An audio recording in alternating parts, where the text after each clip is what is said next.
Getting ready for a series of arts and crafts shows that are coming up pretty fast. The Cartersville Women's Expo is going on again this year in March, and which means I'm running low on time. So I'm working on some projects and things. And one thing that goes pretty good is one thing that always sells pretty good is pens. And you know, I've done a couple of videos about pen blanks and things like that. I did a casting video last year on how I cast, you know, acrylic blanks, Alumilite blanks, and well, anyway, I had some questions about these blanks here. Let's see if that's in the frame there. These blanks, basically, it's stabilized wood, and then it's cast in epoxy. So today I'm going to go over how I do that. It's actually kind of a time-consuming process because you have to stabilize the wood first, and then you come back and you cast it. So anyway, I've had a lot of people asking, you know, where you been and this and that. I'm just busy. This has been one of my busiest years I've ever really known. I've been busy at work. I've been busy in the shop. I just haven't had time to get videos done, and I apologize for that. I really enjoy doing the videos, and I try to do them all I can, but anyway, it is what it is. You know, I still work a full-time job, and the shop is part-time work, and this and that. So, but anyway, if you want to stick around, I'll show you how I stabilize this wood. It gets it really hard, and it starts out from this right here.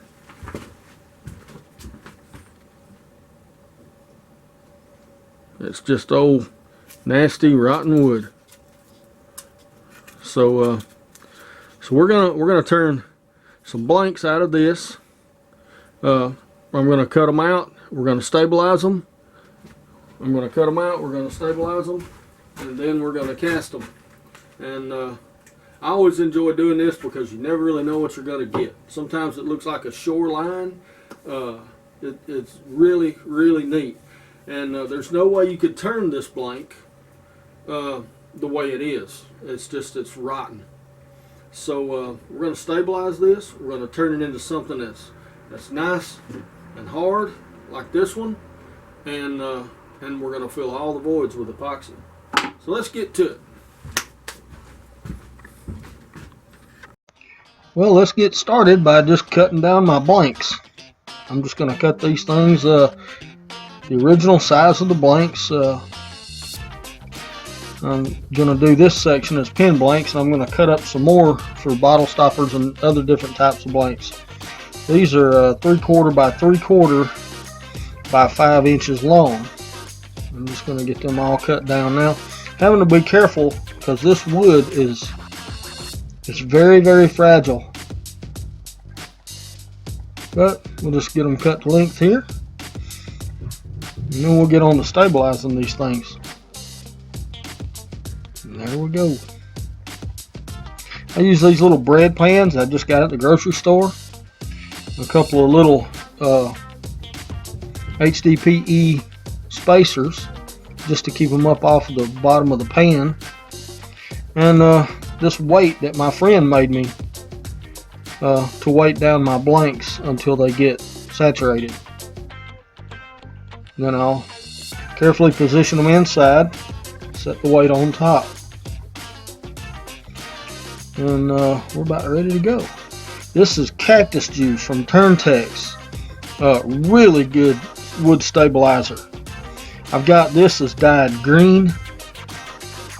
So now I'm gonna fill up my bread pan, making sure that I go well over the tops of these things, so that as it pulls the cactus juice into the blanks, it doesn't start pulling air. So I want to make sure that I've got enough so they remain submerged under after the vacuum's taken off of them.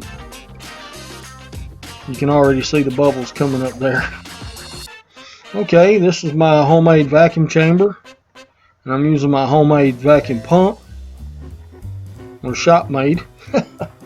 I'll just set it all in there and put the lid on, and we'll switch it to on.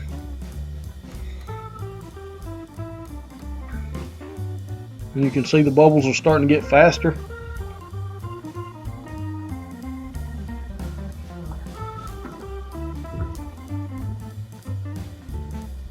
As the vacuum builds inside the chamber, the bubbles almost turn to like a foam. But this stuff is so porous and so open that it only took about 3 minutes for the bubbles to stop coming up. I mean, this stuff is really, really in bad shape. But we're gonna fix that.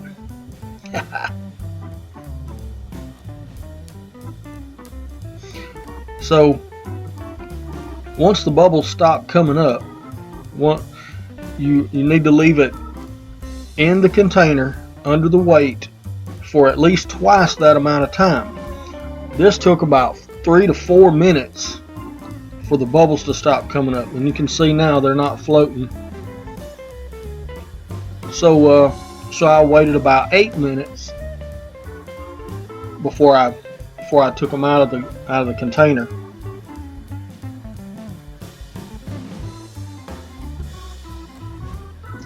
And I'm just going to put them in this bread pan. Some people will wrap these things in aluminum foil, and that's just great if that's the way you want to do it. You don't have to. It does help if you've got them right next to each other. But then we'll wipe them down and get all the excess off of them. Inside the voids and everything. We'll just get the excess off, because that stuff turns into a big crusty mess if you don't. So I'll wipe these blanks off as I put them in the bread pan. And I'm going to get my toaster oven set to 200 degrees. Okay, I'm at like 194 right now, so I'm going to go ahead and put them in and just keep tweaking on the thing until I get the temperature just right. You cannot go by the temperature gauge on the thermostat. This one's about 50 degrees off. And after a couple hours, you can see I've been doing other blanks too. But after about 2 hours, I come back and check them, and they should be done. They've been at 200 degrees for about 2 hours. And you can see they look dry. They don't look like they did before, and you can still see some of that scaly stuff right there. I guess where it may have tried to run out the bottom or something. But okay, let's get ready to cast these things. Oh yeah. See, these things are hard now. They're really hard. Okay, well, I'm getting set up. I've got my mold. I've got my epoxy. I've got my blanks. This is a different set of blanks. I actually failed with the green ones. I tried a different epoxy and it just didn't work. So I'm doing these with my tried and true epoxy. It's the Amazing Clear Cast. I'm just going to spray some cooking spray into my mold, and we're going to, as a release agent, those things will just pop right out with that stuff on there. The epoxy can ruin your molds if you don't use a release agent, so make sure you do. These are silicone molds, and I have a video on how I made these molds too,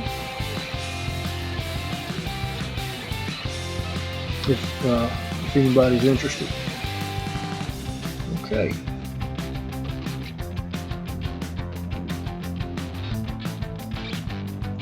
Alright, the epoxy that I'm using is the Amazing Clear Cast.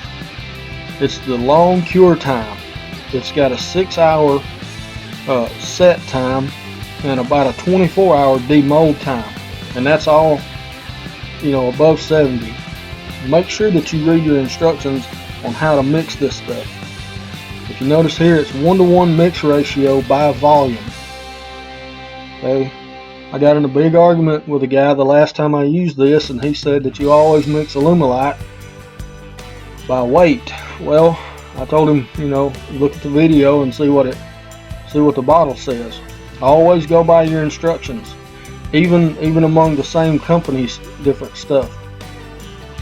Well, let's get these blanks placed in here, and what I try to do here is orient them so the air doesn't get trapped in it. I'm going to be putting these under vacuum, but if the air gets trapped and still can't rise to the top, then you still end up with air in your blanks. So I try to orient them so the holes all point up and things like that. And then, well, you know, we're just gonna start getting our epoxy ready. And since this is by volume, that means both cups have to be the same height. So I'm gonna start out, and I'm just estimating this. I'm not measuring anything. All I want to do is make sure that I have equal parts.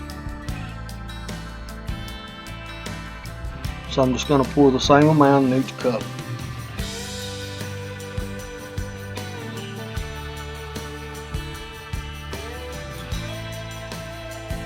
The actual epoxy is thick stuff.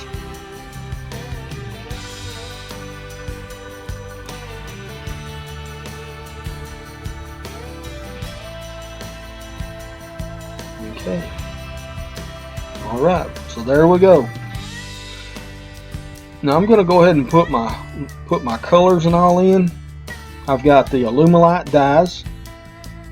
I'm using blue and yellow.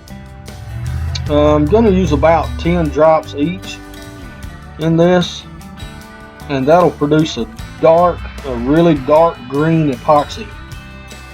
So and this stuff's thick, it's hard to get it out of the bottles. But that's 10 drops of blue, and I'll go with 10 drops of yellow. And then I'm going to use these Pearlex powders, and this is gold. It's this stuff is really good. It'll add a pearlescence type finish inside the epoxy and really make it give it a nice depth to the epoxy. So I'll get not much. You don't need very much. Just a little bit on the tip of your knife, and then we'll get ready to mix it all up. Pour B into A.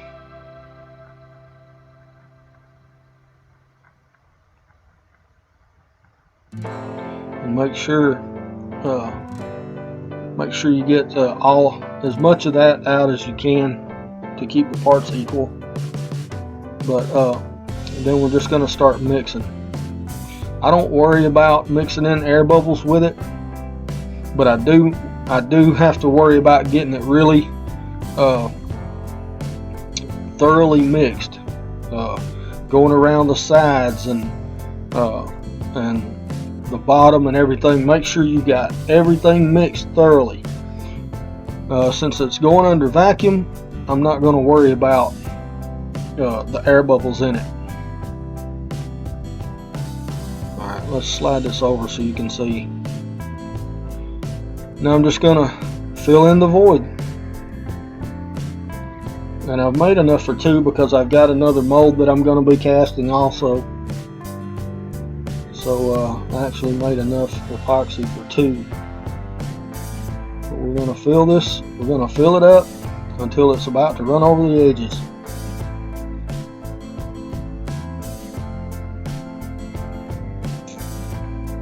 Very good product. Alumilite, resins, and the cactus juice stabilizer. These are very high quality blanks when you get done.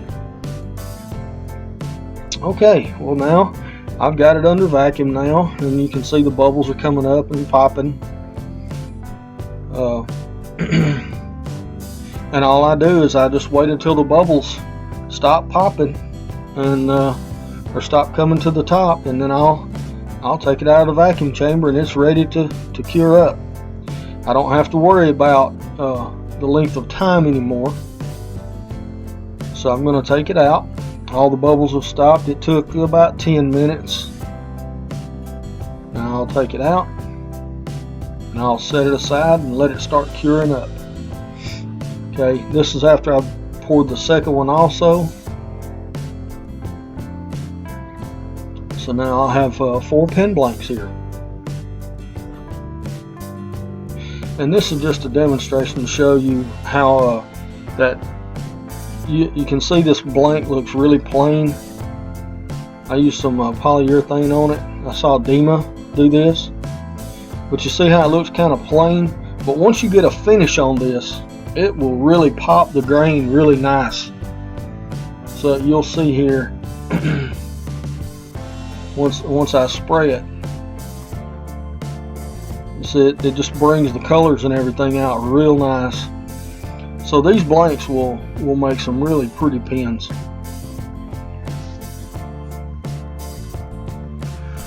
Alright, hope you enjoyed that.